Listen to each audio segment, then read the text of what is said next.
제7장.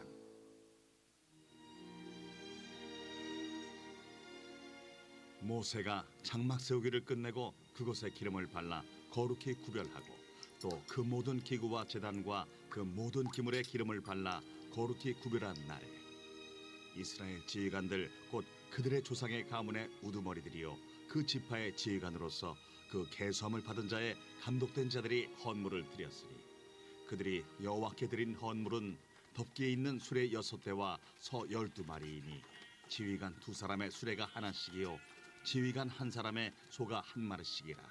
그것들을 장막 앞에 드린지라. 여호와께서 모세에게 말씀하여 이르시되 그것을 그들에게서 받아 레위인에게 주어 각기 직임대로 회막 봉사에 쓰게 할지니라. 모세가 수레와 소를 받아 레위인에게 주었으니 곧 게르손 자손들에게는 그들의 직임대로 수레 2과 소 4마리를 주었고 무라리 자손들에게는 그들의 직임대로 수레 4과 소 8마리를 주고 제사장 아론의 아들 이다말에게 감독하게 하였으나 고핫 자손에게는 주지 아니하였으니 그들의 성소의 직임은 그 어깨로 매는 일을 하는 까닭이었더라. 제단에 기름을 바르던 날에 지휘관들이 제단의 봉헌을 위하여 헌물을 가져다가 그 헌물을 제단 앞에 드리니라. 여호와께서 모세에게 이르시기를 지휘관들은 하루 한 사람씩 제단에 봉헌물을 드릴지니라 하셨더라. 첫째 날에 헌물을 드린 자는 유다 지파 암미나답의 아들 나손이라. 그의 헌물은 성소의 세겔로 130세겔 무게의 은반 하나와 70세겔 무게의 은발이 하나라. 이 2 그릇에는 소재물로 기름 섞은 고운 가루를 채웠고 또 10세겔 무게의 금그릇 하나라.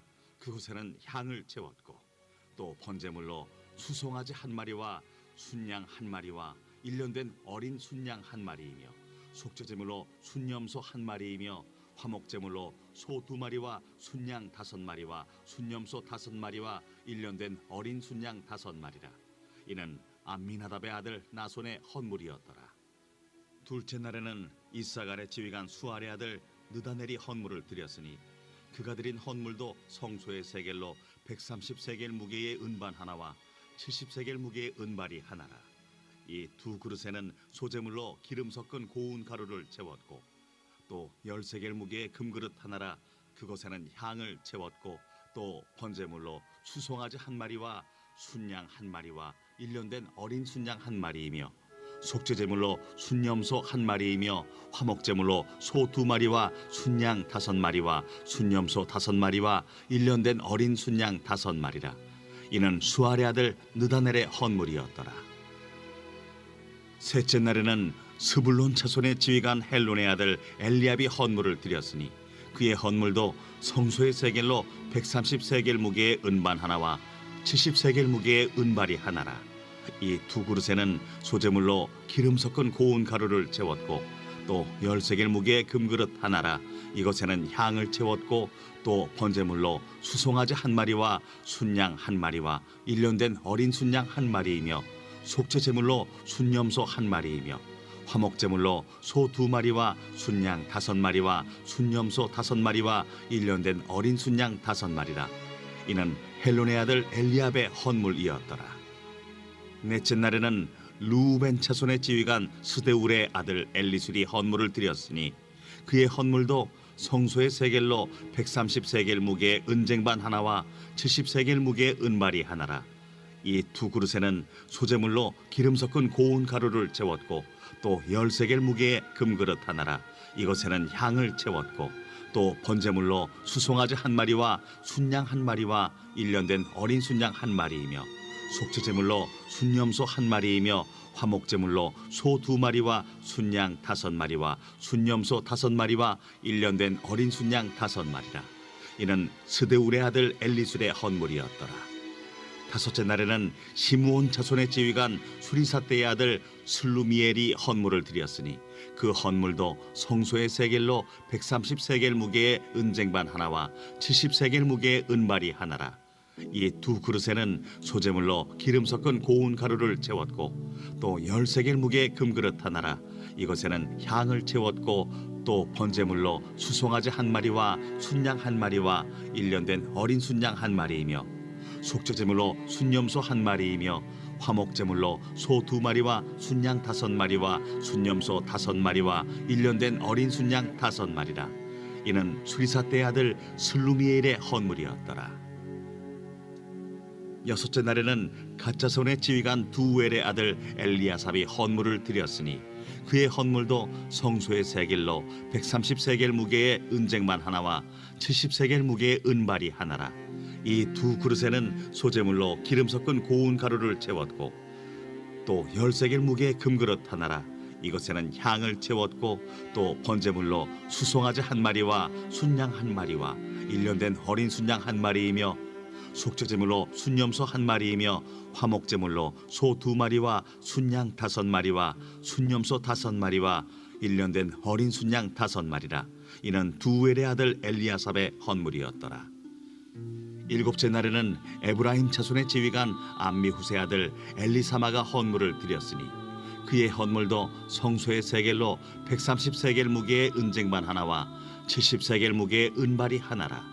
이 두 그릇에는 소제물로 기름 섞은 고운 가루를 채웠고 또 10세겔 무게의 금그릇 하나라.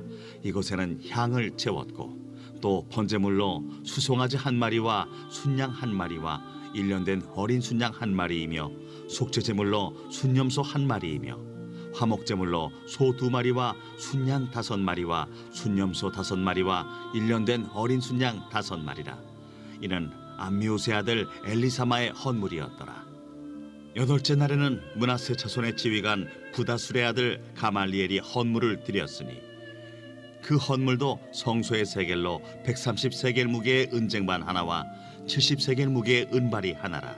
이 두 그릇에는 소제물로 기름 섞은 고운 가루를 채웠고 또 10세겔 무게의 금그릇 하나라. 이것에는 향을 채웠고 또 번제물로 수송아지 한 마리와 순양 한 마리와 일년된 어린 순양 한 마리이며 속죄제물로 순염소 한 마리이며 화목제물로 소 두 마리와 순양 다섯 마리와 순염소 다섯 마리와 일년된 어린 순양 다섯 마리라.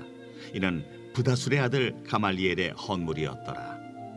아홉째 날에는 베냐민 자손의 지휘관 기드오니의 아들 아비단이 헌물을 드렸으니 그의 헌물도 성소의 세겔로 130세겔 무게의 은쟁반 하나와 70세겔 무게의 은발이 하나라.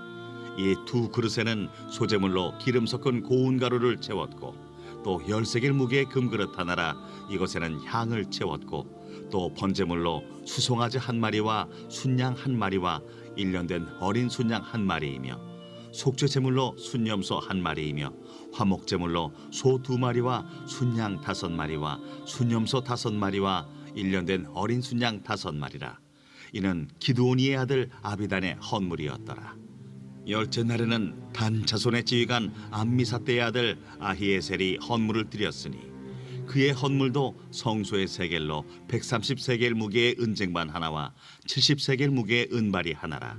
이 두 그릇에는 소제물로 기름 섞은 고운 가루를 채웠고 또 10세겔 무게의 금그릇 하나라. 이것에는 향을 채웠고 또 번제물로 수송아지 한 마리와 순양 한 마리와 일년된 어린 순양 한 마리이며 속죄제물로 순염소 한 마리이며 화목제물로 소 두 마리와 순양 다섯 마리와 순염소 다섯 마리와 일년된 어린 순양 다섯 마리라. 이는 암미사대의 아들 아히에셀의 헌물이었더라. 열한째 날에는 아셀 자손의 지휘관 오그란의 아들 바기엘이 헌물을 드렸으니 그의 헌물도 성소의 세겔로 130세겔 무게의 은쟁반 하나와 70세겔 무게의 은발이 하나라. 이 두 그릇에는 소제물로 기름 섞은 고운 가루를 채웠고 또 10세겔 무게의 금그릇 하나라. 이것에는 향을 채웠고 또 번제물로 수송아지 한 마리와 순양 한 마리와 일년된 어린 순양 한 마리이며 속죄제물로 순염소 한 마리이며 화목제물로 소 두 마리와 순양 다섯 마리와 순염소 다섯 마리와 일년된 어린 순양 다섯 마리라. 이는 호그란의 아들 바기엘의 헌물이었더라. 열두째 날에는 납달리 자손의 지휘관 에난의 아들 아히라가 헌물을 드렸으니 그의 헌물도 성소의 세겔로 130세겔 무게의 은쟁반 하나와 70세겔 무게의 은발이 하나라. 이 두 그릇에는 소제물로 기름 섞은 고운 가루를 채웠고 또 10세겔 무게의 금그릇 하나라. 이것에는 향을 채웠고 또 번제물로 수송아지 한 마리와 순양 한 마리와 1년 된 어린 순양 한 마리이며 속죄제물로 순염소 한 마리이며 화목제물로 소 2마리와 순양 5마리와 순염소 5마리와 1년 된 어린 순양 5마리라. 이는 에난의 아들 아히라의 헌물이었더라. 이는 곧 제단에 기름 바르던 날에 이스라엘 지휘관들이 드린 바 제단의 봉헌물이라. 은쟁반이 12이요 은바리가 12이요 금그릇이 12이니 은쟁반은 각각 130세겔 무게요 은바리는 각각 70세겔 무게라. 성소의 세겔로 모든 기구의 은이 모두 2400세겔이요 또 향을 채운 금그릇이 12이니 성소의 세겔로 각각 10세겔 무게라. 그 그릇의 금이 모두 120세겔이요 또 번제물로 수송아지가 12마리요 순양이 12마리요 1년 된 어린 순양이 12마리요 그 소제물이며 속죄제물로 순염소가 12마리이며 화목제물로 수소가 24마리요 순양이 60마리요 순염소가 60마리요 1년 된 어린 순양이 60마리라. 이는 제단에 기름 바른 후에 드린 바 제단의 봉헌물이었더라. 모세가 회막에 들어가서 여호와께 말하려 할 때에 증거궤 위 속죄소 위의 두 그룹 사이에서 자기에게 말씀하시는 목소리를 들었으니 여호와께서 그에게 말씀하심이었더라.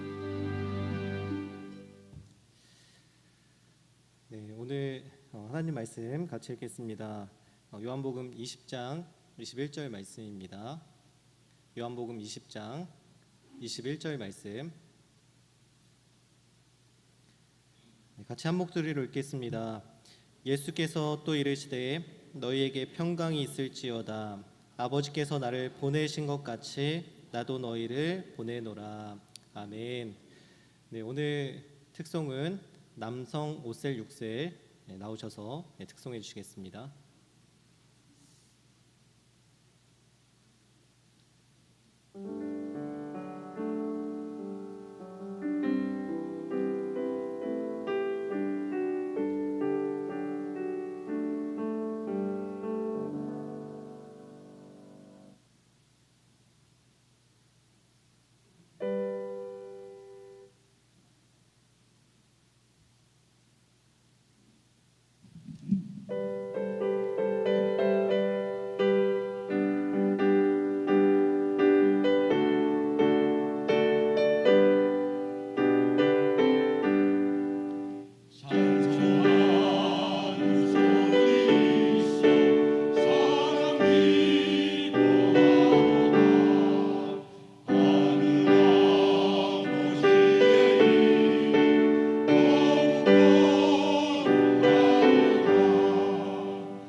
감사합니다.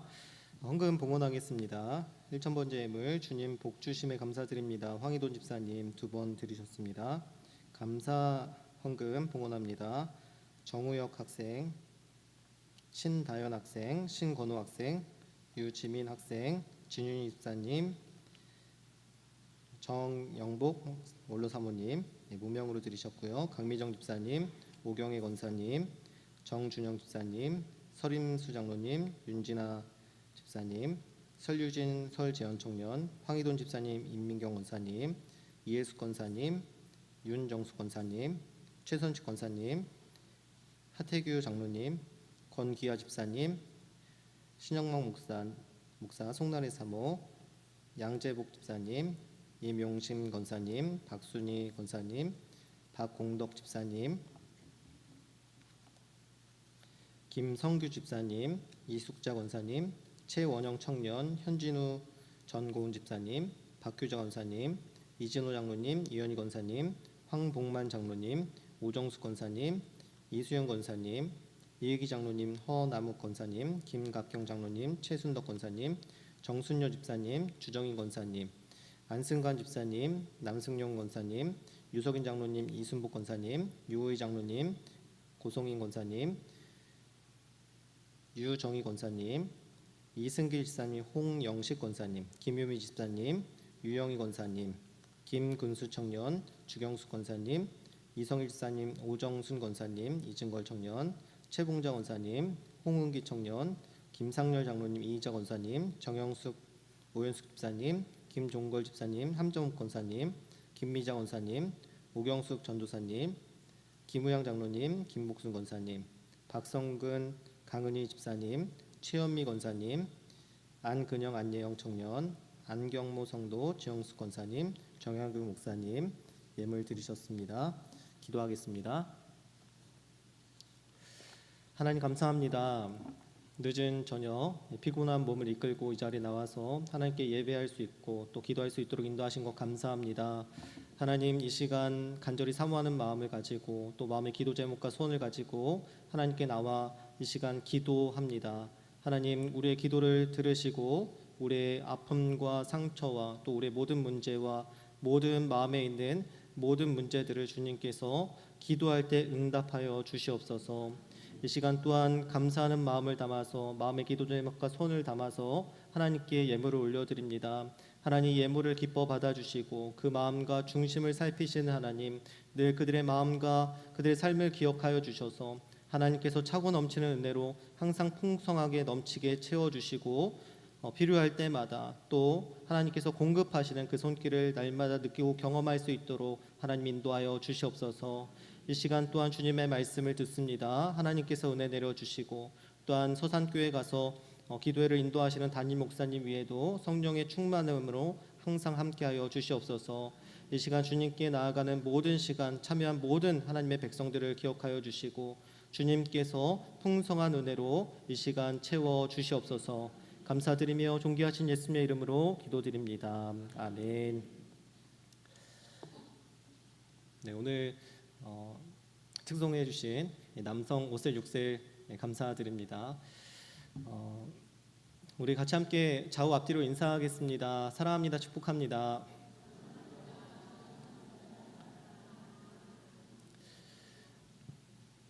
네, 오늘 예배가 늦게 끝나는 이유는 저의 잘못이 아닙니다. 민수기 말씀이 너무 길어가지고 늦게 끝나는 거니까 제 탓을 하지 않으셨으면 좋겠습니다. 청년부 단기 선교를 다녀온 지 한 달 정도 지난 것 같습니다. 이제 한 달 정도 지났는데도 불구하고 혼자 가만히 있거나 이렇게 멍을 때린다고 하잖아요. 이렇게 가만히 멍하고 있으면 그때 당시의 생각들이 아직도 잘 기억이 납니다. 그 몽골의 푸른 초원과 그 대지, 자연 환경들이 생각이 나고요. 또 저희가 세 군데의 교회를 다녀왔거든요. 그 세 군데의 교회도 생각나고 그 세 군데에 있었던 참여했던 아이들 얼굴도 생각나고 또 그 현직 교회에서 목회하고 계시는 현직 교회 목사님 얼굴도 정확하게 기억이 납니다. 잠깐 그 영상이 있는데요. 잠깐 보겠습니다. 하나, 둘, 셋. 자, 네, 가위바위보. 자, 이동님 다 같이 이렇게 내시오. 하나님께서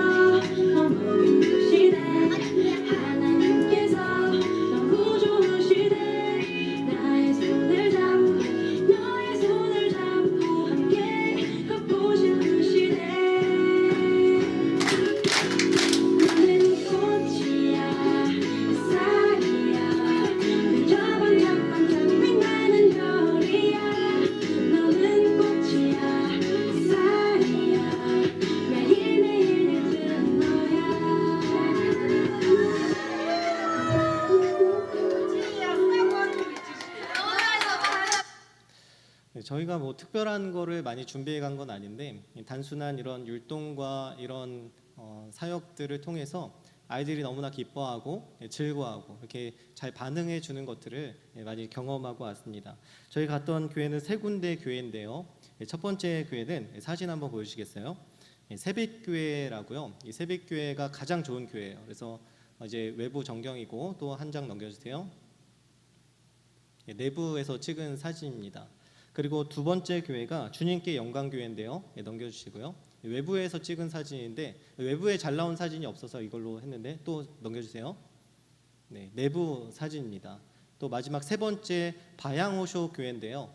넘겨주세요. 네, 여기가 외부 모습이고 넘겨주세요. 네, 실내에서 찍은 사진입니다. 이 세 군데 교회에서 첫 번째 사진이 가장 좋은 교회였고, 이제 두 번째 사진이 두 번째로 좋은 교회였고, 지금 보고 있는 이 교회가 가장 시설이 열악한 환경의 그런 교회였습니다. 또 청년들과 비좁은 이 숙소에서 매일 또 말씀을 묵상하고 또 기도하고 아침 저녁으로 기도하고 또 내일은 어떻게 하면 더 효과적이고 효율적이고 더 잘 사역을 할 수 있을까라는 그런 토의와 토론을 계속해서 새벽까지 했던 시간이 있었습니다. 기숙사 영상인데요. 기숙사도 한번 보여주시겠습니다. 하나님 우리가 어디에 있는지 주를 높이리다. 열방 그와 주님을 송축할지어다. 네, 저기가 제일 넓은 공간이었어요. 저희가 이제 기숙사 그 도면을 이제 보내주셔서 선교사님이 이제 거기서 이제 묵는다고 하고 굉장히 좀 좋아 보였거든요. 도면으로 봤을 때. 근데 가서 딱 도착하자마자 이런 소리가 제 마음속에 났고 제가 어쨌든 이제 다 했으니까 청년들의 눈치를 봤는데 청년들도 이러는 이 음성을 제가 들었습니다. 담임 목사님도 이렇게 하시는 음성을 제가 들었습니다. 들으면서 굉장히 시설이 그렇게 좋은 곳은 아니었어요. 굉장히 좀 열악했고 또 저희가 마침 갔을 때 상수도 공사를 해가지고 이 따뜻한 물이 안 나오고 차가운 물만 나왔어요. 근데 몽골이 날씨가 뜨겁더라도 밤에는 날씨가 굉장히 선선하거든요. 그래서 이 지하수로 이제 물을 퍼서 이제 씻게 되는데 그 지하수가 너무 차가워가지고 머리가 막 얼 정도로 너무 추워서 어떤 청년들은 막 못 씻기도 하고 그렇게 열악한 환경에서 저희가 있었습니다. 그런데 이 기숙사가 어떤 곳이었냐면 내려놓음을 저술했던 그 이용규 선교사님 다 아시죠? 그 이용규 선교사님께서 2년 동안 사역하셨던 몽골국제대학교라는 그 기숙사에서 저희가 머물렀고요. 감사하게도 거기 이 몽골국제학교를 설립하셨던 총장님께서 저희와 함께 대화를 나누고 싶다 하셔가지고 저희가 또 대화를 나누는 그런 시간도 가졌습니다. 사진 한 장 보여주시겠어요? 저희가 같이 이 몽골국제대학교 총장님과 함께 찍은 사진이고요. 또 이 총장님의 이 설립 과정과 여러 가지 말씀들을 통해서 청년들이 굉장히 은혜 받고 도전을 받고 그런 시간을 가졌습니다. 이렇게 이 몽골의 시간들이 좋은 기억으로 남는 것은 저희가 단지 몽골이라는 새로운 땅을 가봤기 때문만은 아닐 것입니다. 같은 목적과 같은 마음을 품고 간 사랑하는 교회 공동체와 함께했기 때문에 그리고 그 가운데 함께해 주신 하나님의 은혜가 풍성했기 때문에 다 좋지는 않았을지라도 그 모든 시간들이 다 너무나 좋았다라는 고백을 하고 올 수 있었던 것입니다. 6일 동안의 몽골의 사역은 참으로 좋았습니다. 차를 타고 어디를 가든지 청년들의 웃음이 넘쳐났고 고단하고 힘든 스케줄 속에서도 하나님의 선교에 참여한다는 그 사명 의식에 불타올라서 막 새벽까지 준비하고 연습하는 그런 일들이 있었습니다. 다른 교회에서는 몽골 현지 음식을 먹지 못하는 사람들이 뭐 한 명, 두 명은 꼭 나타나는데 저희 청년들은 한 명도 그런 사람이 없었고 오히려 너무나 잘 먹어서 놀랐다라고 선교사님께서 그렇게 말씀을 해주셨어요. 영상 한번 보겠습니다. 밥 맛있나요? 맛있나요? 맛있습니까? 맛있어요. 다 먹었어요. 한 공기 더 주세요. 맛있어요. 네. 밥 맛있죠? 선배님? 맛있는 거 같다. 네. 정아 밥 맛있지? 네네. 굉장히 맛있게 먹는 모습 보여줘. 네, 너무 맛있다면서 우는 표정을 하는 성경의 모습을 볼 수가 있습니다. 이렇게 뭐 저희가 좋은 데를 여행하고 갔다 온 건 아니에요. 이렇게 서서 밥을 먹을 정도로 좀 열악한 환경에서 저희가 사역을 했었고요.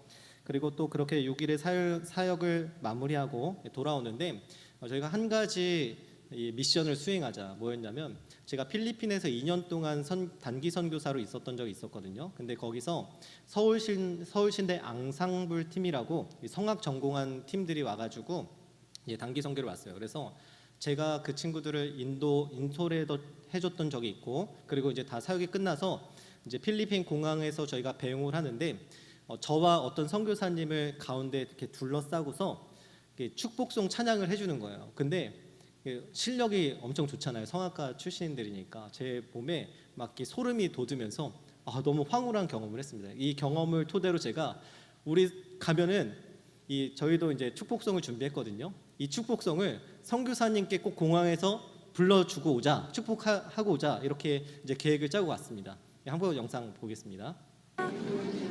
크게 하지 괜찮아요.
원래는 이 공항 한가운데에서 아주 크게 목소리를 내서 하고 싶었는데 저희가 교회 사역을 하다 보니까 저희 실력을 알게 되잖아요.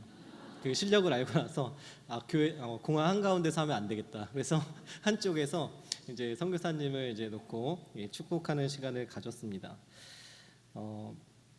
그 6일의 사역을 이제 잘 하고 저희는 돌아왔고, 근데 그 6일의 사역을 위해서 청년부는 3달의 시간을 준비를 했습니다.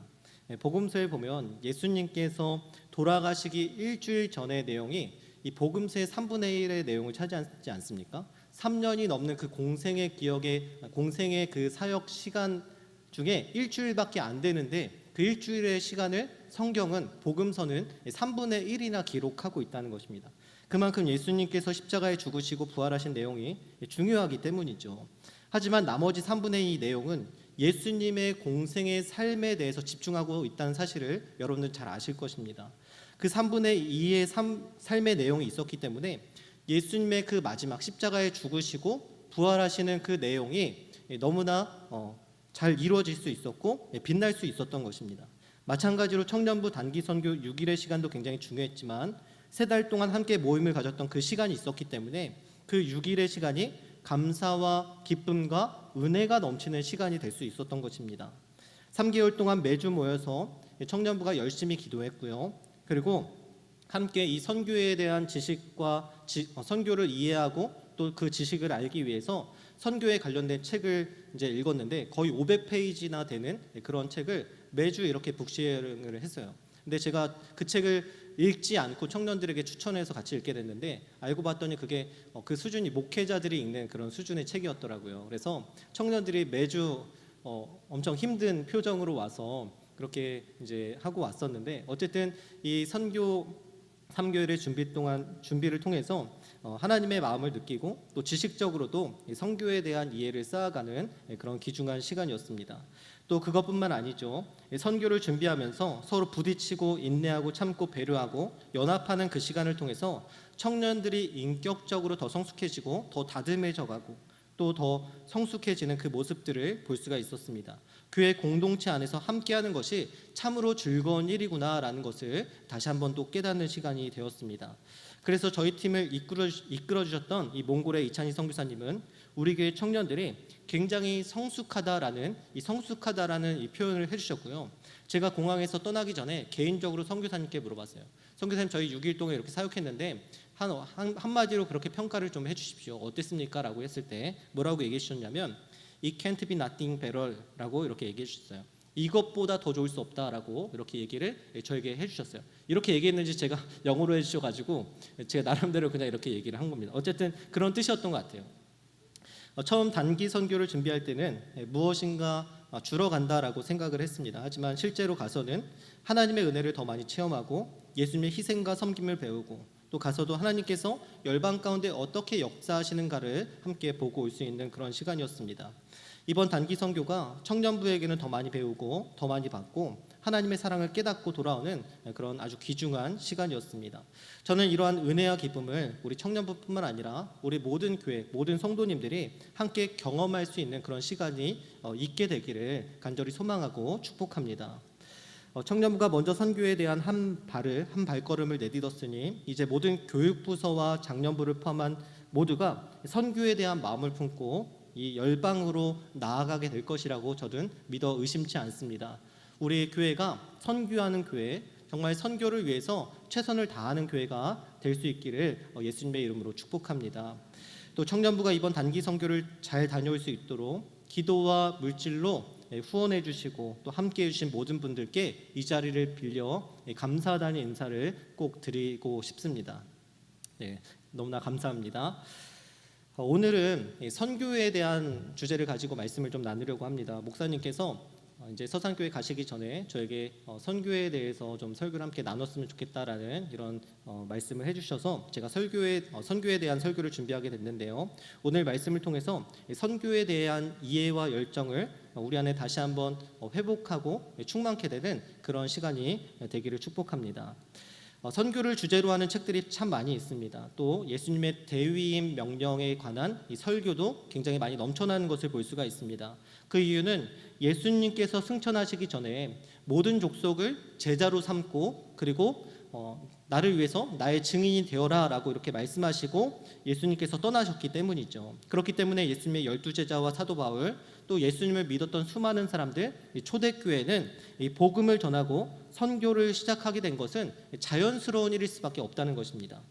사도행전 말씀의 그 자체는 초기 그리스도인들의 선교 이야기라고 말할 수 있을 정도로 이 복음 전도와 선교에 관한 내용으로 가득 찼다라고 우리가 볼 수가 있습니다. 그렇다면 우리는 한 가지 질문을 할 수 있습니다. 초기 교회부터 이러한 모습이 나타난 이유가 무엇인가? 무엇이 이 많은 그리스도인들을 하여서 예수님에 대해서 그렇게 열정적으로 전하게 했고 이 복음을 전하게 했는가? 어쩌면 우리는 예수님께서 우리에게 선교하라는 명령을 내리셨기 때문에 그렇게 했을 수밖에 없을 것이다라고 이렇게 생각할 수도 있을 것입니다. 하지만 교회의 선교는 복음서가 먼저 기록되기 전에 이미 선교가 진행되고 있었다는 사실입니다. 예수님이 제자를 삼고 증인이 되라고 말씀하신 성경이 먼저 기록되기 전에 이미 교회는 선교를 하고 있었다는 것이죠. 교회가 AD 30년경에 만약에 그때 교회가 세워졌다라고 가정을 하고 그리고 복음서에서 가장 빨리 기록된 마가복음이 AD 65년에 이후에 기록되었다고 한다면 교회가 30년 전 먼저 세워졌거든요. 근데 교회는 이 복음서에서 예수님께서 제자를 삼아라 나의 증인이 되라 라고 말씀하신 것들이 기록되기 이전에 교회가 30년 전에 먼저 선교의 역할을 감당하고 있었다는 것입니다. 누가복음 24장 44절에서 48절의 말씀을 좀 같이 봤으면 좋겠는데요. 우리 44절에서 48절까지 말씀 같이 읽겠습니다. 또 이르시되 내가 너희와 함께 있을 때에 너희에게 말한 바 곧 모세의 율법과 선자의 글과 시편에 나를 가리켜 기록된 모든 것이 이루어져야 하리라 한 말이 이것이라 하시고 이에 그들의 마음을 열어 성경을 깨닫게 하시고 또 이르시되 이같이 그리스도가 고난을 받아 제3일에 죽은 자 가운데서 살아날 것과 또 그의 이름으로 죄사함을 받게 하는 회개가 예루살렘에서 시작하여 모든 족속에 전파될 것이 기록되었으니 너희는 이 모든 일에 증인이라. 아멘. 네, 이 말씀에 보면 빨간색으로 칠해진 두 단어를 볼 수 있었죠. 어떤 단어였습니까? 기록, 그렇죠? 기록되었다라는 이 단어를 볼 수가 있습니다. 예수님께서 제자들에게 두려워 떨고 있는 제자들에게 나타나셔서 하신 말씀이 바로 이 말씀인데 44절과 47절에서는 기록되었다라는 이 단어를 볼 수가 있습니다. 어떤 게 기록되어 있냐면 44절의 말씀에 보니까 44절 한번 띄워주세요. 내가 너희와 함께 있을 때에 너희에게 말한 바 곧 모세의 율법과 선지자의 글과 시편에 나를 가리켜 기록됐다라고 이렇게 말씀하고 있어요. 또 46절과 47절에 보면 46절에 보면 또 이르시되 이같이 그리스도가 고난을 받고 제3일에 죽은 자 가운데서 살아날 것과 또 그의 이름으로 제사함을 받게 하는 회개가 예루살렘에서 시작하여 모든 족속에게 전파될 것이 기록되었으니라고 이렇게 말씀하고 있습니다. 그러니까 예수님께서 지금 부활하셔서 제자들에게 나타나셨잖아요. 예수님께서 부활하셨을 때는 이 신약 성경 누가복음이 기록되었을까요? 기록되지 않았을까요? 기록되지 않았어요. 그런데 예수님께서 제자들에게 나에 관한 말씀이 기록되었다라고 말씀하고 있다는 것은 무엇을 의미하는 것입니까? 구약 성경을 의미하는 거예요. 구약 성경에 나에 대해서 기록이 이미 되어 있다라고 말씀하고 있는 거예요. 근데 예수님은 제자들에게 구약 성경에서 기록된 이 두 가지에 대해서 말씀하고 있다는 것이죠. 첫 번째는 46절에 예수님께서 고난을 받으시고 죽으시고 3일 만에 부활하실 것이 기록되었다. 그리고 47절의 두 번째는 47절인데요. 예수님의 이름으로 제사함을 받게 하는 회개가 예루살렘에서 시작해서 모든 족속에게 전파될 것이 기록되었다라고 이렇게 말씀하셨어요. 그러니까 예수님께서 제자들에게 말씀하신 대위임 명령, 제자를 삼고 증인이 되라, 이 말씀은 신약 성경에 먼저 기록된 것이 아니라 예수님께서 갑자기 승천하시기 전에 말씀해서 생각해서 말씀하신 것이 아니라 예수님의 제자들이 알아서 만들어낸 말이 아니라 이미 구약 성경부터 이 복음이 전파될 것을 모든 민족에게, 모든 족속에게 전파될 것을 구약 성경에서 이미 말씀하고 있었다는 것을 예수님께서 말씀하신 것이죠. 그래서 초대 교회가 그렇게 열심으로 선교를 하고 복음을 전한 것은 신약 성경에 쓰여 있었기 때문만이 아니라 이미 구약에서 선교의 필요성, 복음이 전파될 것에 대한 필요성을 이미 언급하고 있었기 때문에 그렇게 열심으로 교회들이 이렇게 선교를 하고 있었던 것입니다. 여러분, 예수님을 처음 전하고 다녔던 이 선교 사역에 참여했던 사람들이 대부분 누구였습니까? 유대인들이었죠. 유대인들이 처음 예수님을 영접하게 되고 그 사람들이 복음을 막 전하러 다니기 시작했습니다. 그런데 이 유대인들은 이미 구약에 대한 전반적인 이해를 가지고 있었던 것이죠. 그렇기 때문에 선교의 시작이 시작된 것은 신약이 아니라 구약부터 이미 시작되었다는 사실에 대해서 너무나 잘 알고 있었기 때문에 그리고 이 복음을 그래서 전하러 다닐 수 있었던 것입니다. 사도행전 15장에 보면 이방인들에게도 복음을 전해야 하는가, 그들도 구원을 받을 수 있는가에 대한 이 내용으로 예루살렘 회의가 진행되는 것을 볼 수가 있습니다. 그때 베드로가 뭐라고 말하냐면 하나님께서 이방인들을 차별하지 않으신다라고 이렇게 이야기를 합니다. 왜냐하면 자기는 고넬료를 통해서 이미 경험을 했기 때문이죠. 그러면서 이방인들도 복음을 통해서 구원을 받을 수 있다라고 주장을 합니다. 이때 베드로의 주장에 힘을 실었던 사람이 있는데 누구냐면 예수님의 동생 야고보가 그 주장에 대해서 힘을 실어서 또 이렇게 말하죠. 야고보가 뭐라고 말하냐면 예수님께서 우리에게 모든 민족을 제자 삼으라고 말씀하셨어 라고 이렇게 얘기하지 않고 아모스 9장 11절의 말씀을 인용하면서 다윗의 무너진 장막을 다시 짓고 일으키리니 모든 이방인들로 주를 찾게 하려는 것이라, 모든 이방인들로 주를 찾게 하려는 것이라 라고 이렇게 선언하고 있습니다.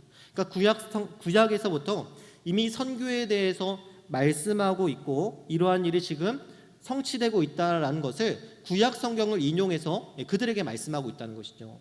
또 사도행전 13장에 보면 이렇게 말씀합니다. 우리 사도행전 13장 47, 48절 말씀 같이 읽겠습니다. 주께서 이같이 우리에게 명하시되 내가 너를 이방의 빛으로 삼아 너로 땅끝까지 구원하게 하리라 하셨느니라 하니 이방인들이 듣고 기뻐하여 하나님의 말씀을 찬송하며 영생을 주시기로 작정된 자는 다 믿더라. 여러분, 지금 이게 사도행전 말씀에 기록되어 있지만 실제로 이 사도 바울이 어떤 말씀을 인용한 말씀이냐면 이사야 49장 6절의 말씀을 인용한 말씀이에요. 그러니까 사도 바울이 이 복음을 전하는데 유대인들이 막 복음을 전하지 못하도록 방해하는 거죠. 그 방해할 때 이 사도 바울은 자기가 예수님께서 우리에게 복음을 이방인들에게 전하게 하셨어라고 이렇게 얘기할 수도 있었습니다. 사도행전 9장에 보면 예수님께서 사도 바울을 부르실 때 뭐라고 얘기하셨냐면 이방인을 위한 나의 택한 그릇이다.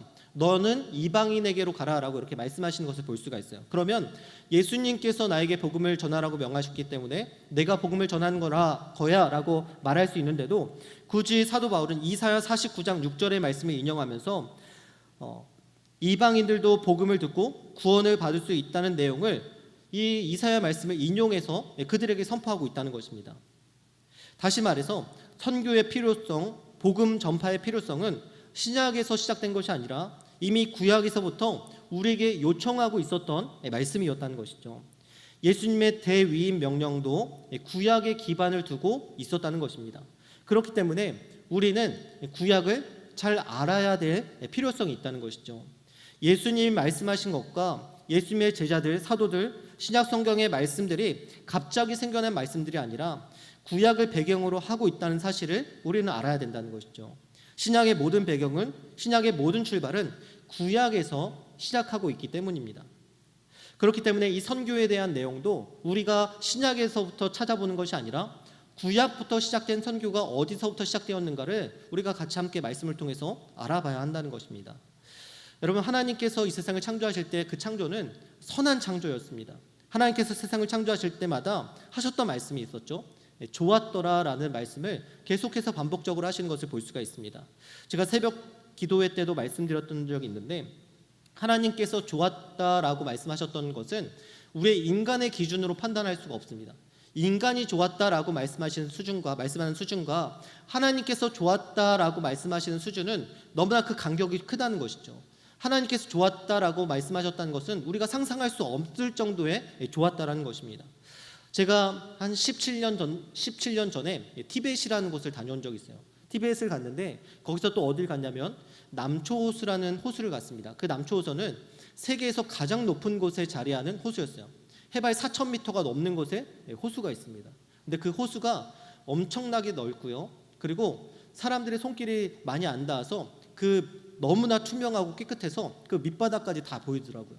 그런데 제가 가장 놀랐던 사실은 뭐냐면 그 호수와 그 구름처럼 안개 같은 게 이렇게 호수 물하고 이렇게 겹쳐서 이렇게 만나더라고요. 그 모습을 보면서 하나님께서 만드신 이 자연환경이, 세상이 때가 타지 않은 이 자연환경이 이렇게 멋있구나, 이런 세상이 있었구나라는 것을 그때 제가 깨닫게 되었습니다. 여러분, 죄로 인해서 저주받은 환경도 그렇게 놀랍고 아름다운데 하물며 죄가 없었던, 저주받지 않았던 그때의 세상은 얼마나 더 아름답고 황홀했겠습니까? 하나님이 좋았더라라고 하시는 말씀은 정말 너무너무나 좋았고 완벽한 세상을 우리에게 말씀하고 있는 것입니다. 물론 좋았더라라고 하신 말씀이 단순히 자연환경이 멋있고 경이롭다라는 이런 뜻만 담겨져 있는 것은 아닐 것입니다. 하나님 보시기에 모든 것이 질서 있고 조화롭고 정의롭고 죄가 없고 악이 없고 모든 것이 완전하고 완벽함을 포함하고 있는 하나님의 감탄이었을 수도 있습니다. 그래서 우리는 하나님의 창조를 선한 창조라고 부르는 거예요. 하나님께서 창조하신 모든 것들이 선하고 완전하고 완벽하기 때문에 하나님께서 좋았더라 하셨던 것은 그 세상이 너무나 선하고 아름다웠던 것을 우리는 알 수 있다는 것입니다. 하나님께서 창조하셨던 그 창조의 특징 중 하나는 뭐냐면 하나님께서 6일 동안 세상을 창조하셨는데 4일째 단 하루만 우주를 창조하는 시간을 쏟으시고 나머지 5일은 어디에 창조하시는데 힘을 쏟으셨습니까? 지구를 창조하는데 힘을 쏟으셨어요.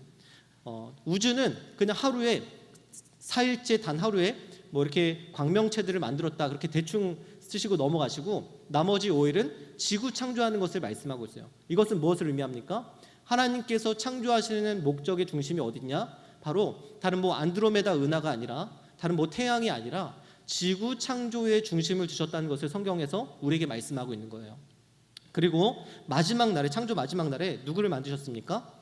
하나님의 형상대로 인간을 만드시는 것을 볼 수가 있어요. 인간을 만드시면서 심히 좋았다라고 이렇게 말씀하셨죠. 그러니까 지구 중심으로 창조하시고 지구 중심 중에서도 누구 중심으로 창조하신 거예요? 인간 중심으로 하나님께서 이 세상을 창조하셨다는 것을 우리가 알 수 있다는 것이죠. 이것은 마치 집을 지을 때 그 집의 기초를 놓고 벽을 세우고 창문을 내고 문을 내고 또 필요한 많은 집기를 다 들여오고 그리고 정원을 만들고 그 가운데 마지막으로 누가 들어갑니까? 그 집에서 살 사람이 들어가지 않습니까? 마찬가지로 하나님께서 인간이 살기에 최적의 환경, 가장 좋은 환경을 만드시고 마지막에 인간을 만드시고 그 인간이 그 땅에서 살 수 있도록 이 모든 것들을 다 만들어 놓으신 거예요. 그리고 나서 창세기 1장 28절에는 뭐라고 말씀하냐면 하나님께서 모든 새와 동물과 이 모든 가축들을 너희가 정복하고 다스리라 라고 말씀하시는 것을 볼 수가 있죠. 그리고 나서 또 1장 29절에 뭐라고 말씀하시냐면 내가 이 세상의 모든 먹거리를 너희에게 준다라고 말씀하세요. 그러니까 이게 무슨 의미냐면 하나님께서 창조하신 모든 피조 만물들을 누구에게 준다는 거예요? 인간에게 준다는 거예요. 너희가 다 다스리고 다 먹어 마음껏 살아라고 하나님께서 그 모든 권한과 모든 것들을 다 인간에게 주셨다는 것입니다. 하지만 하나님께서 한 가지 하지 못하게 하셨던 것이죠. 뭐였습니까? 선악을 알게 하는 그 과실만은 너희가 따먹지 말아라 라고 말씀하셨어요. 그 동산 가운데 있는 선악과를 딱 만들어 놓으시고 그 동산 가운데 있다는 것은 무엇입니까? 어디를 가든 그 동산에 있는 선악과는 볼 수가 있는 거예요. 그 선악과를 볼 때마다 너희가 다 할 수 있고 너희가 다 먹을 수 있는데 내가 너에게 다 주었는데 단 한 가지 그 선악과를 볼 때마다 그 선악과의 과실을 따먹지 못하는 것을 너희가 생각할 때마다 너희는 피조물이고 내가 창조주라는 사실을 기억해라고 말씀하시는 거예요. 다 할 수 있지만 그거 하나 따먹지 못하는 그 사실을 통해서 그 순종을 통해서 하나님께서 이 세상을 다스리고 하나님께서 너희를 만드셨다 이 사실을 기억하라고 말씀하신 거죠. 그런데 아담과 하와가 어떻게 됐습니까? 결국엔 그 선악과를 따먹게 됩니다. 아담과 하와는 선악과를 따먹으면 하나님같이 된다는 그 뱀의 말을 듣고 선악과를 따먹게 되죠. 그렇다면 하와가 이 선악과를 따먹을 때 아담이 옆에 있었다면 아담은 뭐라고 해야 합니까? 그 선악과 따먹으면 하나님께서 반드시 죽는다고 말씀하셨어. 그 과일 먹으면 안 돼라고 하와를 말렸어야 됐어요. 그런데 아담은 어떻게 했습니까? 말리지 않았죠. 창세기 3장 6절에는 이렇게 말씀합니다. 우리 같이 함께 읽겠습니다. 여자가 그 열매를 따먹고 자기와 함께 있는 남편에게도 주매 그도 먹은지라. 자기와 함께 있는 남편에게도 주매 그도 먹은지라. 아담이 옆에 있었는데 아담이 말리기는커녕 하와 그 과일을 주니까 어떻게 합니까? 그것을 먹었다라고 말씀하고 있어요. 그러니까 이 아담도 이미 하나님처럼 되고 싶은 그 마음이 이미 뱀의 말을 듣고 있었다는 것이죠. 말렸어야 되는데 그렇지 않았다는 것이죠. 성경은 이것을 죄라고 말씀하고 있습니다. 하나님이 주인이 아니고 내가 주인이 되어서 살아가는 것, 하나님의 말씀을 거역하고 순종하지 않는 것, 내 뜻대로 살아가는 것, 하나님이 왕이 아니라 내가 왕이 되어 살아가려 하는 것, 이것을 성경은 죄의 본질이다라고 말씀하고 있습니다. 이 죄의 본질로부터 우리의 모든 죄가 드러나게 되는 거죠. 우리의 모든 폭력성 그리고 모든 욕설, 모든 악한 행실들이 다 이 내가 주인이 되어서 살아갈 때 나타나는 현상들이 바로 그것들로 맺혀지게 되는 것입니다. 아담과 하와의 범죄 이후로 인간은 하나님의 나라에서 쫓겨나게 되었고요. 죄로 인해서 죽음이 찾아오게 되었습니다. 성경에서는 하나님과의 단절, 하나님과의 관계가 깨어진 것을 죽음이라고 말씀하고 있습니다. 아담과 하와가 에덴 동산에서 누렸던 그동안 그 모든 것들은 다 하나님께서 주셨던 것이에요. 그들의 영원한 생명도 그들의 풍성함도 평안함도 그 안식도 다 누구로부터 온 것입니까? 하나님으로부터 온 것이라는 것이죠. 하나님께서 다 주셨습니다. 그런데 하나님과 단절된 순간 그 어떻게 됩니까? 그 모든 것을 다 잃어버리게 되어 있어요. 하나님께서 주셨기 때문에 하나님과 단절될 때 그 아담과 하와가 누렸던 모든 것들은 다 빼앗기게 되어 있습니다. 마치 나무에서 떨어진 나뭇가지와 같이 당장에는 죽는 것처럼 보이지 않지만 실제로는 죽어가는 인생을 살아가게 된다는 것입니다. 나무에서 그 가지가 떨어지면 여러분 그 가지는 살아있는 것입니까? 아니면 죽은 것입니까? 살아있는 것처럼 보이지만 죽은 것이에요. 결국 우리는 그 나뭇가지가 얼마 가지 않아 말라 비틀어져 썩어가는 것을 눈으로 볼 수 있을 것입니다. 그래서 예수님께서는 우리에게 이렇게 말씀하셨습니다. 요한복음 15장 5절 말씀 같이 읽겠습니다. 나는 포도나무요 너희는 가지라. 그가 내 안에 내가 그 안에 거하면 사람이 열매를 많이 맺나니 나를 떠나선 너희가 아무것도 할 수 없음이라. 포도나무이신 예수님을 떠나서는 가지인 우리가 아무것도 할 수 없다는 거예요. 포도나무에서 영양 공급을 받고 있는데 그 가지가 떨어져 나갔을 때 그 가지는 결국 열매를 맺지 못하고 말라 비틀어져 썩게 되어 있을 수밖에 없다는 것입니다. 하나님 없는 우리의 인생이 이렇다는 거예요. 하나님 없는 인생, 예수님 없는 우리의 인생은 그 나무에서 떨어진 가지와 같이 말라 비틀어져 죽을 수밖에 없는 인생을 살아갈 수밖에 없다는 것입니다. 그래서 요한복음 15장 6절에는 또 이렇게 말씀합니다. 같이 읽겠습니다. 사람이 내 안에 거하지 아니하면 가지처럼 밖에 버려져 마르나니 사람들이 그것을 모아다가 불에 던져 사르느니라.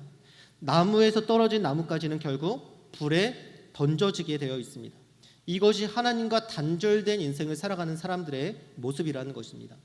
아담과 하와도 하나님과의 단절로 인해서 영원한 생명을 빼앗기게 되었습니다. 그들은 서서히 죽어갔고요, 죽음으로 달려갔습니다. 하나님께서 주시는 모든 공급이 그들에게서, 하나님에게서부터 끊어졌기 때문입니다. 하지만 하나님께서는 우리를 죄와 사망에 그대로 내버려 두지 않으셨습니다.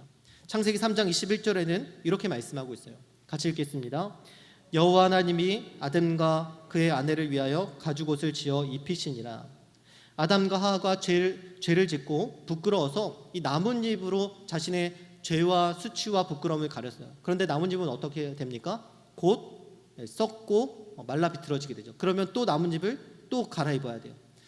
이것은 바로 인간의 노력을 의미하는 거예요. 인간의 노력으로는 절대 우리의 죄와 수치와 부끄러움을 가릴 수 없다는 것을 우리에게 말씀하고 있습니다. 그런데 하나님께서 가죽옷을 입혀주세요. 가죽옷은 다시 갈아입을 필요가 없어요. 썩어 문드러지지 않는다는 거죠. 마찬가지로 여러분, 이 가죽을 입혔다는 것은 어떤 것이 희생이 되었다는 거예요. 아담과 하와를 위해서 그 어떤 생명이 희생이 되었다는 것을 의미하고 있습니다. 마찬가지로 누군가가 우리의 죄를 위해서 희생당하고 죽게 될 것이라는 것을 창세기 3장에서는 이미 우리에게 말씀하고 있다는 것이죠. 그 누군가가 누구입니까? 예수 그리스도라는 것입니다. 예수님께서 결국 십자가에 달려 돌아가셔서 우리의 모든 죄와 허물을 지고 우리의 모든 수치와 부끄러움을 지고 십자가에 달려 죽으시고 우리의 모든 죄를 완전히 가려주셨습니다. 하나님은 처음 만드신 세상을 보시고 좋았다고 말씀하셨지만 인류에게 죄가 들어오면서 하나님은 이 세상에 대해서 한탄하기 시작하십니다. 창세기 6장 7절 말씀 같이 읽겠습니다. 이르시되 내가 창조한 사람을 내가 지면에서 쓸어버리되 사람으로부터 가축과 기는 것과 공중의 새까지 그리하리니 이는 내가 그것들을 지었음을 한탄함이니라 하시니라. 하나님께서 그렇게 감탄하시면서 좋아하셨던 이 세상이 이제는 하나님께서 한탄하실 정도로 타락한 세상이 된 것입니다. 더 이상 하나님께서 선하게 창조하셨던 그 선한 창조의 모습은 볼 수가 없게 되어버린 것입니다. 이것이 바로 창세기 3장에서 11장까지의 인류의 타락한 모습을 우리에게 기록하고 있는 성경의 모습입니다. 하지만 하나님께서는 저주받고 타락한 인간을 살리시기 위해서 구원의 프로젝트를 시작하시죠. 그 구원의 프로젝트를 위해서 한 사람이 부르시는데 그 사람이 바로 아브라함입니다. 하나님께서는 아브라함을 부르시고 이렇게 말씀하셨습니다. 우리 창세기 12장 2절 3절 말씀도 같이 읽겠습니다. 내가 너로 큰 민족을 이루고 내게 복을 주어 내 이름을 창대하게 하리니 너는 복이 될지라. 너를 축복하는 자에게는 내가 복을 내리고 너를 저주하는 자에게는 내가 저주하리니 땅의 모든 족속이 너로 말미암아 복을 얻을 것이라 하신지라. 하나님께서 이 자를 말씀해서 아브라함에게 너는 복이 될 것이다 라고 말씀하시고 곧 이어 3절에서는 뭐라고 말씀하십니까? 모든 족속이 너로 말미암아 복을 얻을 것이다 라고 말씀하셨어요. 하나님께서 아브라함을 부르신 목적은 다른 것에 있지 않습니다.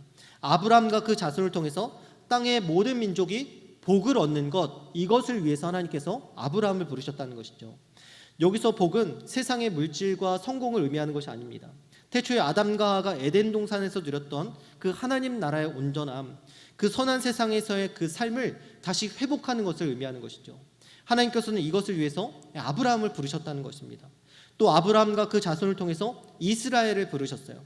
하나님께서는 이스라엘을 애굽에서 구출하신 후에 내가 너희를 제사장 나라와 거룩한 백성으로 삼겠다 말씀하셨습니다. 여러분, 제사장은 어떤 역할을 합니까? 하나님과 인간 사이에서 그 하나님과 인간 사이를 연결하는 역할을 제사장이 하는 것 아니겠습니까? 마찬가지로 제사장 나라로 삼으셨다는 것은 하나님께서 이 이스라엘 백성을 통해서 이방 민족과 하나님 사이를 이어주는 역할을 너희가 감당해야 한다라고 말씀하신 거예요. 또 거룩한 백성은 무슨 뜻입니까? 거룩하단 구별되었다는 뜻이 않습니까? 구별되었다는 것은 너희가 이 세상에서 이방 민족처럼 똑같이 살아가는 것이 아니라 하나님의 거룩하고 구별된 백성으로서 너희가 그러한 삶을 통해서 하나님의 영광을 드러내고 하나님이 어떤 분이시라는 것을 너희가 나타내야 돼라는 사명을 그들에게 주셨다는 것이죠.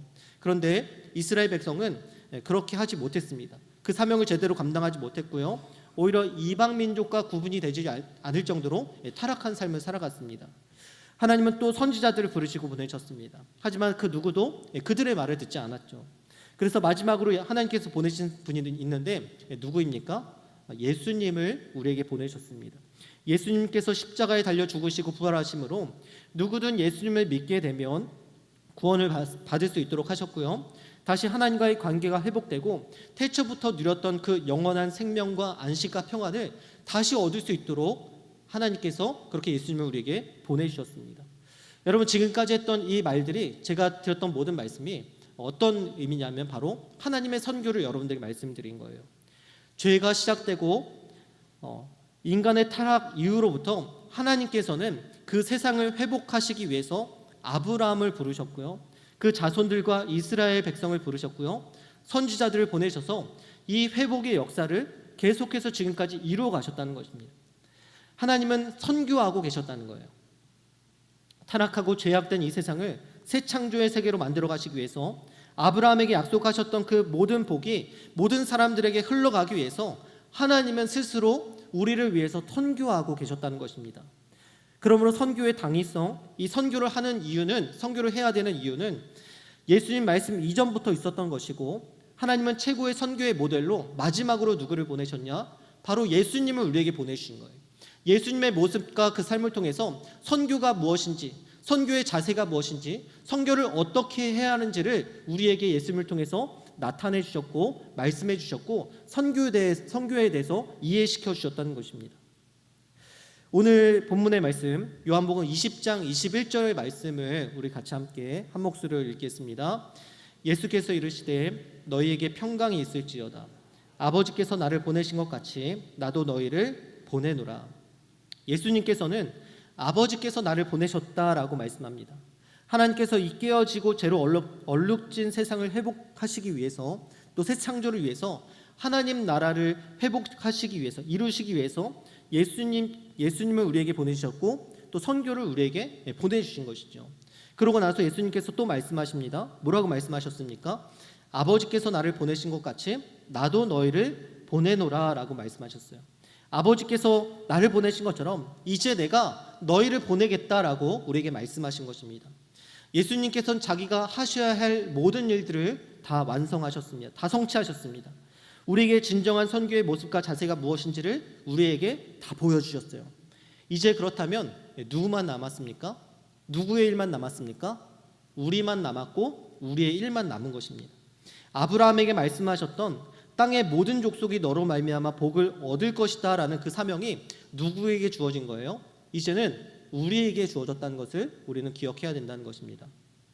여러분, 우리가 어떻게 이 복음을 듣게 되었습니까? 이 구월동이라는 동네에 어떻게 우리 신성교회가 세워질 수 있었겠습니까?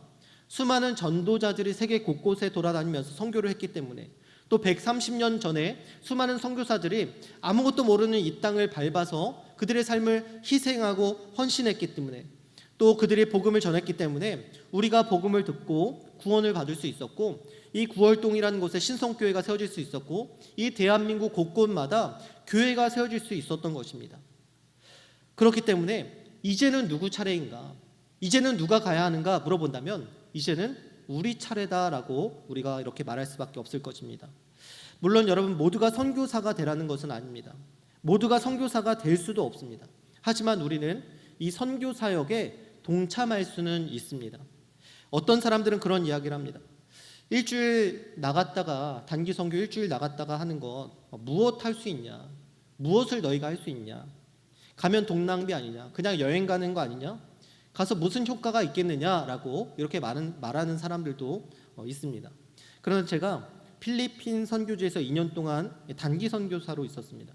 제가 있던 곳은 국제선결대학교라는 곳이었는데 그 학교를 통해서 필리핀에 250개가 넘는, 제가 있을 때 지금 따지면 한 15년, 16년 전이었는데 그때만 해도 그 필리핀의 그 학교를 통해서 260개가 넘는 교회가 세워졌었습니다. 제가 알기로는 성결교단 최초로, 그러니까 미국에는 한인교회들을 통해서 미주 성결교회 총회가 있지 않습니까? 그런데 이 필리핀에는 이 학교에서 세운 교회가 워낙 많아서 현지 교회 필리핀 교단이, 성결교단이 세워졌어요. 최초로, 성결교단 최초로 현지인 교회로 이루어진 성결교단이 세워졌습니다. 지금면 더 많은 교회가 300개가 넘는 교회가 세워졌을 수도 있습니다. 여러분, 어떻게 그 수많은 교회가 세워질 수 있었겠습니까? 물론 그곳에서 오랫동안 장기 사역을 하시는 그 선교사님들이 열심히 털을 닦고 열심히 헌신을 하셨기 때문에 이 교회들이 세워질 수 있었지만 그것만은 아니라는 것이죠. 그곳에 다녀갔던 수많은, 일주일 혹은 열흘 동안 다녀갔던 그 단기 선교를 다녀간 수많은 사람들을 통해서, 수많은 교회들을 통해서 그 교회가 세워질 수 있었다는 것입니다. 현지의 상황들을 보고 그들의 필요성을 공감하고 또 하나님께서 감동을 주신 그 사람들과 교회가 그 장소를 보면서, 그곳을 보면서 나도 헌금해야 되겠다, 우리 이곳에 교회를 세워야겠다라는 그 마음을 갖고 그곳에 헌금을 보내고 교회를 세우기 시작하면서 그 200개가 넘는, 300개가 넘는 수많은 교회들이 그곳에 세워질 수 있었던 것입니다. 이번에 저희 청년부에서 몽골 단기 선교를 다녀왔을 때도 우리 교회 바로 전주에 서울에 있는 강변 선결교회라는 곳에서 단기 선교를 먼저 다녀갔어요. 그런데 그 강변 선결교회에서 아까 처음 봤던 그 사진 중에 가장 열악했던 교회 있잖아요. 그 교회를 보고 나서 모두가 감동을 받아서 이 교회를 리모델링 해주자는 결의를 했고요. 그리고 제가 알기로는 지금도 그 일들이 진행되고 있는 걸로 선교사님을 통해서 듣게 되었습니다. 또 우리 교회가 단기 선교 다녀오고 그 다음 주에 또 어떤 교회가 왔냐면 논산제일선결교회에서 한 56명의 사람들이 저희와 똑같은 코스로 단기 선교를 진행했습니다. 근데 어떤 그 세 개의 교회 중에 어떤 교회인지 모르겠어요. 그런데 그 세 개의 교회 중에 한 곳에 우물을 파주는 그 사역을 하기로 결의를 했다는 소식을 선교사님으로부터 얘기를 들었습니다. 왜냐하면 몽골에는 이 상하수도 시설이 잘 안 돼 있어요. 그래서 다들 우물을 통해서 물을 얻게 되는데 거기에 그 교회 안에 우물을 파주기로 그렇게 결의를 했다는 것입니다. 여러분, 어떻게 이런 일들이 일어날 수 있겠습니까? 그 땅을 밟아보고 그 땅을 보고 공감하고 느꼈기 때문에 이러한 일들이 일어날 수 있었던 것입니다. 여러분, 보지 않으면, 그 땅을 밟아보지 않으면 이러한 일들이 절대 일어날 수가 없었습니다. 저희가 사역했던 그 세 개의 교회에도 계속해서 80명, 90명이 넘는 친구들이, 그 아이들이 몰려들어와서 같이 동참했었습니다. 그런데 처음부터 그렇게 많은 아이들이 그 교회에 몰려왔을까요? 네, 그렇지 않았을 거예요. 처음에는 10명이 왔을 수도 있고 20명이 왔을 수도 있고 30명이 왔을 수도 있고, 단기 선교팀이 가서 그곳에서 계속해서 사역하고 또 사랑으로 품어주고 나눠주고 선물도 주고 같이 놀아주고 하니까 그 친구들이 교회는 재밌는 곳이구나, 교회는 좋은 곳이구나, 교회는 사랑을 주는 곳이구나 라는 생각을 깨닫고 10명, 20명, 30명, 40명, 50명에서 계속해서 그 많은 친구들이 늘어났을 것입니다. 여러분, 단기 선교는 우리가 단순히 그냥 잠깐 갔다 오는 게 아니라 그 계속해서 단기 선교를 갔던 교회, 또 가고 또 갔던 그 교회들을 통해서 그 교회의 아이들이 오게 되고 성도들이 오게 되고 그 사역을 통해서 그 왔던 성도들이 현지 교회 목사님을 통해서 복음을 듣게 되고 결신하게 되고 믿게 되고 그리고 그 교회가 성장하게 되는 것입니다. 저희가 갔을 때도 그 어린이들뿐만 아니라 저희들 도와주려고 했던 현지 교회 청년들이 많이 있었던 것을 볼 수가 있습니다. 그들이 처음부터 몽골에서, 그 몽골 땅에서 기독교가 거의 없었던 1% 미만이라고 말하는 그곳에서 기독교 신앙을 가지고 태어났겠습니까? 그렇지 않았을 거예요. 그들도 단기 선교팀을 통해서 그 교회에 오게 되고 복음을 듣게 되고 그들의 교회에서 잘 양육받고 성장하게 돼서 저희가 갔을 때는 그 친구들이 스태프가 되어서 이 사역을 돕는 역할들을 감당했던 것입니다. 여러분, 우리가 단기 선교를 가는 것은 현직 교회 목사님에게도 큰 힘이 되고 위로가 됩니다. 그리고 그 교회가 커져가고 건강하게 세워지는 것을 보면서 선교사님들에게도 큰 힘이 되고 위로가 되는 것입니다. 선교는 누구나 할 수 없는 일이지만 반대로 누구나 할 수 있는 일이기도 합니다. 하나님은 인간의 타락 이후부터 하나님의 선교를 진행해 오셨습니다. 이제 우리가 가야 할 차례입니다. 예수님께서 우리에게 말씀하십니다. 아버지께서 나를 보내신 것 같이 나도 너희를 보내노라. 여러분, 이제 누가 가야 되겠습니까? 사도들이 갔고, 또 사도들에게 복음을 들었던 그 사람들이 갔고, 또 그 사람들에게 복음을 들었던 그 사람들이 갔고, 또 그 사람들에게 복음을 들었던 그 사람들이 가서 결국엔 우리에게까지 이 복음이 흘러오게 되었습니다. 여러분, 이제는 우리 차례입니다. 하나님께서 아브라함에게 약속하신 그 복, 이제는 우리를 통해서 전달되어야 될 줄로 믿습니다. 하나님께서 계속해서 회복해 나가시는 그 새 창조의 역사에, 그 하나님의 선교에 여러분들이 주인공으로 동참하게 되시기를 예수님의 이름으로 축복합니다. 하나님은 계속해서 선교를 진행해 나가시고요, 우리 교회를 사용하시기를 원합니다. 다음 선교회는 우리 청년뿐만 아니라 많은 우리 성도님들이 선교지를 밟아보고 눈으로 확인하고 그 땅에서 하나님께서 어떻게 선교를 진행해 나가시고 역사하시는가를 함께 몸으로 눈으로 체험하는 그날이 되기를 예수님의 이름으로 축복합니다. 함께 이 시간 같이 좀 찬양했으면 좋겠습니다. 이 시간 우리 주보열 날 정결케 하고 이 찬양을 같이 했으면 좋겠는데요. 우리가 선교를 감당할 수 있는 것은 이 죄악된 세상을 회복해 나가는 일입니다. 하나님께서 하시는 그 선교에 참여하기 위해서는 우리가 먼저 죽어야 되고 예수님께서 내 안에 사셔서 예수님께서 주인 되시는 삶이 되어야만 우리가 이 선교 사역에 동참할 수 있습니다. 이 시간 이 찬양을 부르시면서 주님의 그 보혈로 나의 모든 주인 된 이 세상에 잘 먹고 잘 살기를 원하고 그것을 목적으로 살아가 있는 나의 모든 욕망이 죽고 주님만 살아나셔서 우리가 하나님의 선교에 동참하는 삶을 살아가기를 위해서 다짐하고 또 다짐하는 마음을 담아서 이 시간 같이 함께 찬양하겠습니다.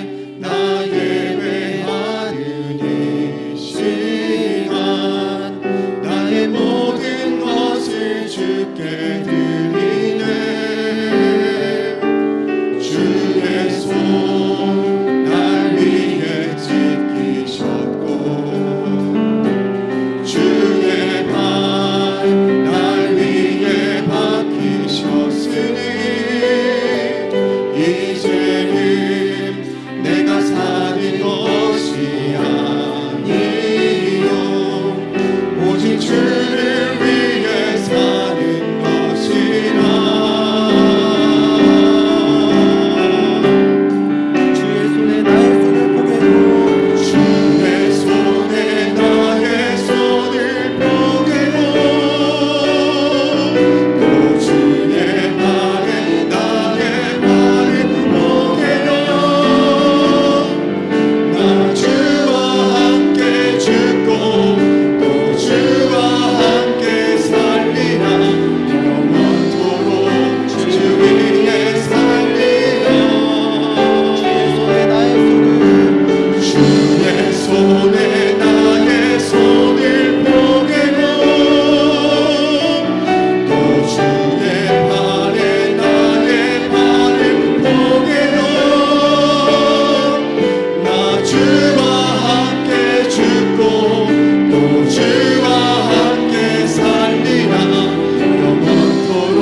세상의 성공과 세상의 자랑과 우리의 부유함을 위해서 우리를 부르신 것이 아닙니다. 하나님의 이 선교의 이 복음 전파의 사역에 우리를 참여시키기 위해서 우리를 부르셨습니다. 내가 주인 된 삶, 내 마음대로 살고 싶은 삶, 내가 원하는 대로 살아가고 싶은 삶에서 우리는 벗어나서 하나님께서 주인 되시는 삶, 하나님께서 부르시는 그 삶에 우리가 동참해야 될 줄로 믿습니다. 이 시간 기도할 때 하나님, 나의 주인 된 내가 주인 되어서 내 마음대로 내 뜻대로 살아가고 싶었던 나의 욕심과 욕망을 버리게 하시고, 세상의 만족과 유익을 위해서 살아가는 나의 모든 욕심과 욕망을 버리게 하시고, 오직 주님만 주인 되시는 삶을 살게 하여 주시옵소서. 주님이 나를 다스리시고 나의 왕이 되어 주셔서 하나님, 내가 주님의 뜻대로 살아갈 수 있도록 인도하여 달라고 우리 주여 세 번 외치고 함께 기도하며 나아가겠습니다. 주여, 주여,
주님 내가 여기 있사오니 나를 보내소서라는 이 찬양을 우리가 함께 좀 마음으로 고백하면서 함께 찬양했으면 좋겠습니다.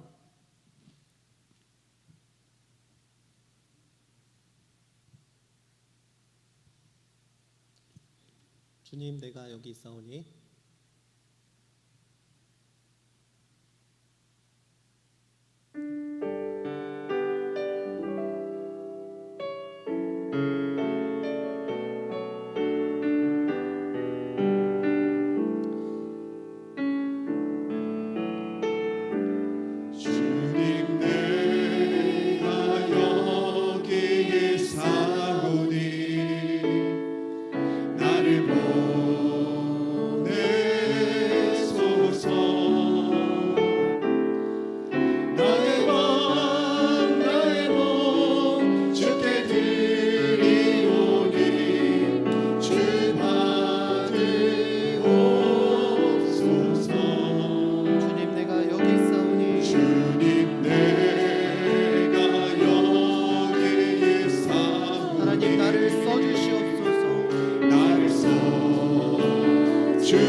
우리가 이제는 나의 만족과 유익을 위해서가 아니라 하나님의 그 선교에 참여하는 자가 되게 하여 주시옵소서. 우리가 꼭 해외에 나가서 하는 그 선교뿐만 아니라 우리의 삶의 터전에서, 우리 직장에서도 하나님, 우리가 선교사로 하나님께서 우리를 불러주셨사오니 하나님, 우리가 이 선교 사역을 감당할 수 있는 자로 하나님 우리를 사용하여 주시옵소서. 하나님, 우리의 모든 마음과 우리의 모든 몸과 우리의 모든 삶을 하나님께 올려드립니다. 하나님, 우리의 모든 삶을 받아주시고 우리의 선교의 모든 사역을 주님께서 받아주시옵소서라고 우리 같이 함께 주여 세 번 외치고 기도하며 나아가겠습니다. 주여, 주여,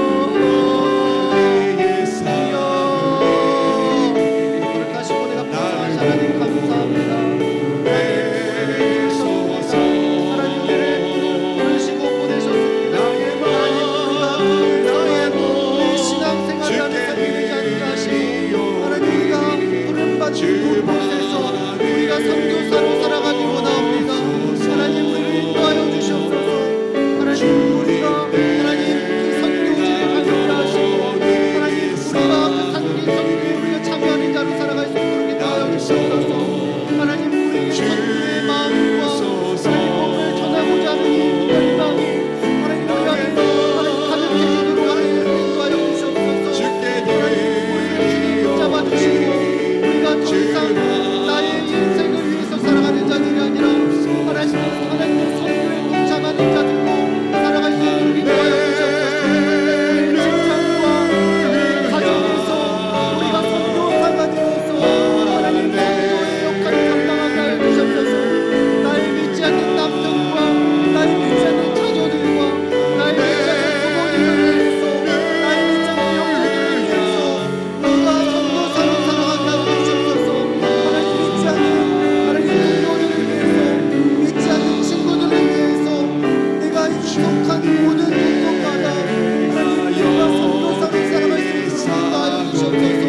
하나님 이 시간 우리가 다시 한번 선교의 삶을 살기로 하나님 결단하며 주님 앞에 우리의 모든 마음과 우리의 몸을 올려드립니다.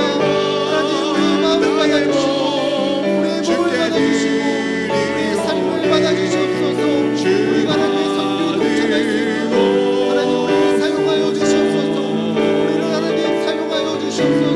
하나님 우리를 불러주신다오니 하나님 그 모든 사역을 우리 감당할 수 있도록 힘을 주시고 능력 주시고 성령을 부어주시옵소서. 하나님 우리를 인도하여 주시옵소서.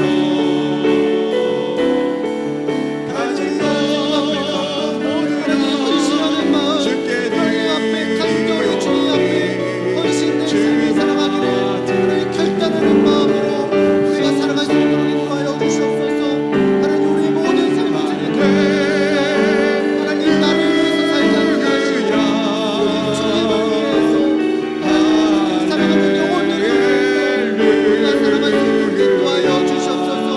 우리가 주님 앞에 나아가는 이 마음 결단을 주님 받아주시고 주님 인도하여 주시옵소서.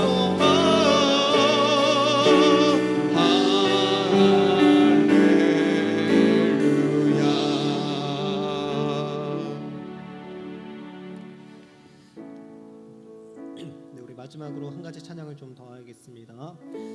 교회여 일어나라. 우리 함께 이 찬양 부르시면서 우리 한국 교회와 우리 신성교회가 하나님 다시 한번 일어나게 하여 주시옵소서. 이 시대를 깨우고 이 세상의 민족을 깨우는 우리 교회가 되게 하는 마음으로 우리가 함께 고백하며 찬양하겠습니다.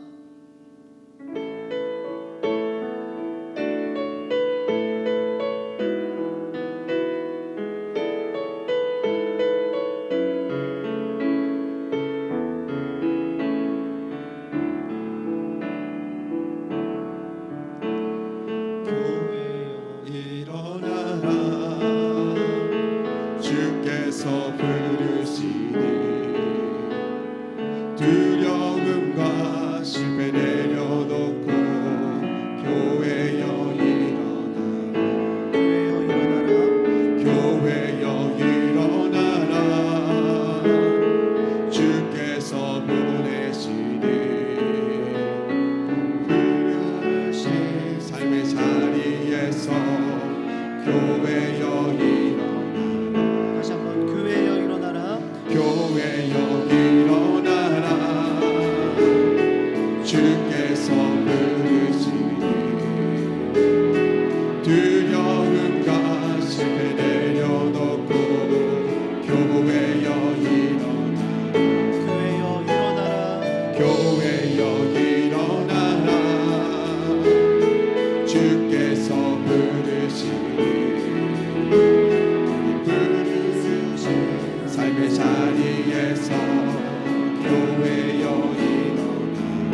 이 삶의 노래로 주님을 나타내라. 다시 한번 일어나라 일어나라 아버지 사랑으로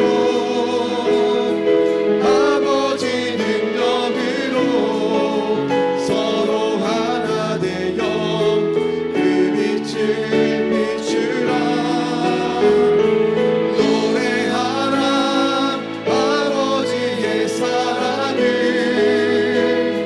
아버지의 크심을 이 삶의 노래로 주님을 나타내라. 다시 한번 일어나라 일어나라 아버지 사랑으로 아버지 능력으로 서로 하나 되어 그 빛을 비추라. 노래하라 아버지의 사랑을 아버지의 크심을 이 삶의 노래로 주님을 나타내라. 일어나라. 같이 함께 또 기도하겠습니다. 이 시간 기도할 때는 우리 각 셀별을 위해서 함께 기도해 주시고요. 또 9월 한 달 우리 9월 한 달 하나님 이 한 달이 성령으로 충만한 우리 한 달이 될 수 있도록 하나님 인도해 주시옵소서. 또 담임 목사님 사역하시는 모든 일 가운데 하나님께서 성령의 능력으로 늘 충만하게 하여 주시고 또 우리 교회도 하나님 우리 교회를 부르셨사오니 우리 교회가 이 땅 가운데 빛과 소금의 역할을 감당할 수 있게 해달라고 우리 교회와 우리 성도들과 또 자신과 가족과 또 담임 목사님을 위해서 우리 교회를 위해서 함께 주여 세 번 외치고 기도하시고 마음껏 기도하시고 돌아가시면 되겠습니다. 기도하겠습니다.